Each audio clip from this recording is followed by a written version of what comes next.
Bagaimana caranya biar teman-teman gitu ya nonton tuh Ya, tahu ilmunya, tahu caranya, bisa menutupi kesedihan kita, dilematik kita, tapi outputnya malah membahagiakan.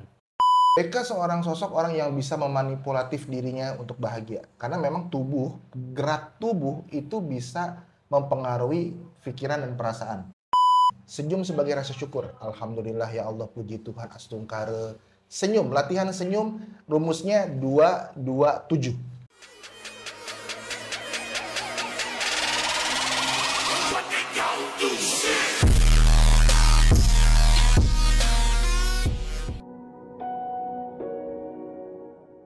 Oke. Oke, itu tadi zat-zat tiga itu. Terus, Betul. Nah, sedangkan orang yang sering membuat orang sedih, itu biasanya orang mengeluarkan emosi sedih, marah, itu akan terlupakan dengan orang yang sering membuat tertawa.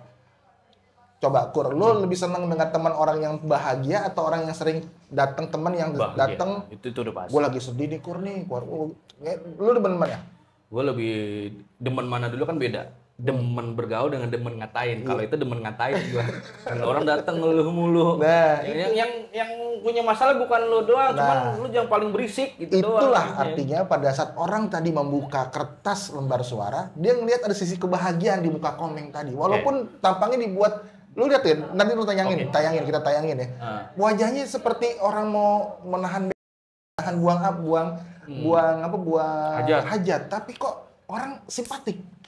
Gini nih. Menurut lu kan juga lama di dunia spiritual atau hipno, masuk ke area situ. Bagaimana caranya biar temen-temen gitu ya nonton tuh Ya. tahu ilmunya, tahu caranya, bisa menutupi kesedihan kita, dilematik kita, tapi outputnya malah membahagiakan. Itu yang paling susah, Ji. Ya. Gimana? Nah, kita kan kalau misalkan pemain-pemain komedian, MC segala macam kan dituntut ceria kan. Ya, Nah, kita pernah belajar basic pada saat kita sedang bad mood, kita tarik nafas yang dalam, tarik nafas lagi, lepasin. Kita ulangi 3 kali, kita apa? Kita bayangkan sebuah kebahagiaan naik ke panggung. Nah, itu bisa kita latih sebenarnya dengan cara apa tadi? Mengolah nafas. Karena mengolah nafas ini, nafas adalah sesuatu anugerah dari Tuhan, nafas adalah sumber kehidupan. Pada saat kita menggunakan nafas, perbaiki nafas dan sadar nafas, ini insya Allah perubahan aura akan baik. Makanya banyak banget nih, Kur. Ada orang yang bilang, nih aura sebenarnya, aura gue ditutup orang nih. Gue selalu bilang, nggak ada tuh yang namanya orang bisa nutup aura kita. Yang bisa menutup aura kita adalah diri kita sendiri. iya betul, betul. Nah, bagaimana kalau misalkan dengan minyak aura segala macam? Ya terserah, kalau lu punya duit lu beli aja. Menurut lo juga nih, seorang komik kan punya kemampuan karisma, atau sekarang Yes. kita ngomong soal kemampuan Iya. memberikan output ke orang-orang itu kebahagiaan, Iya. bahagia tertawa Iya. gitu kan. Menurut lo ngelihat BK, Hmm. di saat apa sih BK ini sedih? Gitu tuh.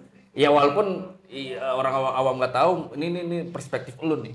Ya, Kan selalu ditawarkan Iya. kebahagiaan terus. BK akan sedih pada saat orang-orang yang biasanya nih, kita ngambil globalnya aja, orang-orang yang biasanya ceria, penuh dengan tertawa, canda, itu Iya. biasanya akan sedih pada saat masuk ke dalam ranah keluarga. Ranah orang tua, ranah anak, ranah istri, itu pasti kita akan sedih. Nah itu tadi tentang keluarga, tentang anak tadi ya, bisa memunculkan kesedihan Iya. atau dilematiknya seorang BK. Ya, Pengalaman gue lupa tahun berapa, gue datang tuh ke pemakamannya ngeliat anaknya, ya, cantik namanya. ya, Dia pun mengeluarkan output tetap bahagia, kelihatan bahagia tuh. Ya. Beliau nih. Maksud gue yang kegambar di lo bisa lo gambarkan nggak, kayak di saat dia lagi sendiri menghadapi itu, apa yang BK lakukan?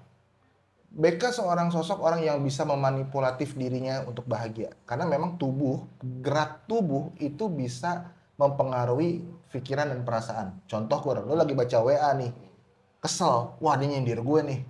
Tapi pada saat lo rubah aja state, kalau misalnya kita bilang dalam dunia psikologi, ego state. rubah aja dikit duduknya seperti ini. Itu udah beda banget tuh hawanya. Pada saat orang sedang sedih, biasanya tatapannya menunduk ke bawah. Badannya agak bungkuk. Tapi BK berhasil dengan dia sedih, dia berhasil mendongakkan kepalanya, dia baru berbagi cerita. Berarti Hatinya sedih tetap, tapi dia bikin sebuah paradoks. Bagaimana caranya sedih ini jadi berubah menjadi hal yang positif. Oke, berarti yang sering kita dengar tadi lu bilang itu kan duduk tempat duduk apa Ya, segala macam. Perubahan. perubahan Jadi ego dulu stage. dulu itu sempat ada statement posisi menentukan prestasi. Yes. Berarti kalau sekarang ini posisi menentukan emosi. Betul sekali. Dari situ ya. Itu sama kejadiannya kayak almarhum Mas Pepeng jari-jari pada saat Ane ngenengok sana bersama dengan almarhum Bang Taufik Lala, Almarhum Taufik Hidayat, almarhum Ketua MPP, Oke. pengajian pelawak. Itu baru kita sekali-kalinya datang ke orang yang sakit, tapi termotivasi. Biasanya kan kita datang nih jenguk orang sakit kan biasanya kita terbawa haru kan. Wah ya Allah sakit ya. Ya udah deh biar sembuh ya, biar sabar. Tapi kita datang ke Mas Pepeng, keluar termotivasi. Itu yang gue banyak belajar. Salah satunya Mas Pepeng bilang bahwasannya apa yang namanya bahagia itu tidak harus dicari, tapi bahagia sudah ada, tinggal kita memanfaatkan kebahagiaan itu. Ya, sama seperti penulis novel juga gue baca itu PD baik. Iya. Kesenangan itu bukan dicari tapi diciptakan. Yes. Kan gitu. Oke, kesimpulannya gini.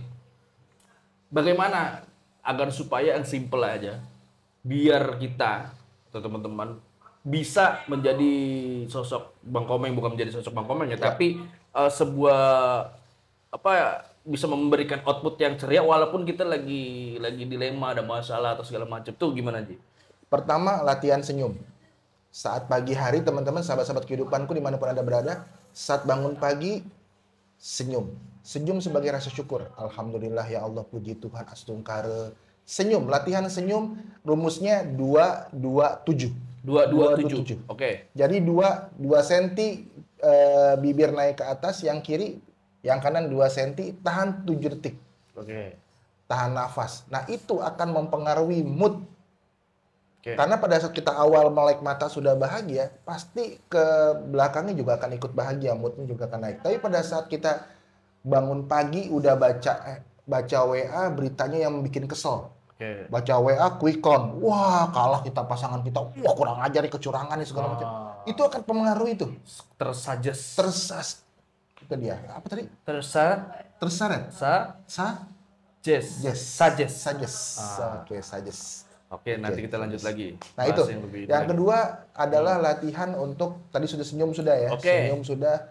Kedua, berani untuk memuji diri sendiri. Kalau pada saat kita mandi, lihat kaca, lihatlah ada sosok orang yang setia dengan kita, mencintai kita tulus, itu adalah diri kita sendiri. Oke. Kita nggak pernah memberikan pujian buat diri kita sendiri. Tapi selama ini kan kita banyak mendapatkan cemoohan, bulian dari orang lain. Tapi pernah nggak lu pada saat lu mandi, lu bilang, rambut gue bagus ya. Alhamdulillah, keren juga rambut gue. Alhamdulillah, muka gue masih kencang loh, alhamdulillah. Hal itu jarang banget. Self talk, kalau dalam dunia hipnoterapi disebut dengan self talk. Orang-orang tua kita dulu juga pakai. Dulu orang-orang tua kita dulu pada saat mandi menggunakan sebuah mantra-mantra. Mantra-mantra itu sebenarnya adalah afirmasi. Oke. Gitu, Kur. Jadi buat teman-teman sahabat-sahabat kehidupan, bahagia itu tidak harus mahal. Bahagia itu adalah harus dijaga dan dibuat. Bener banget. Jadi buat teman-teman, sekali lagi, awali pagi Anda dengan senyum, dengan syukur, dan nikmati prosesnya. Setelah itu pasrah. Itu yang dilakukan oleh Bang Komeng. Dia nyalek tanpa modal, dia hanya bisa tersenyum, membahagiakan orang dengan suasana apapun, dimanapun, lalu disuruh pasrah, nothing tulus.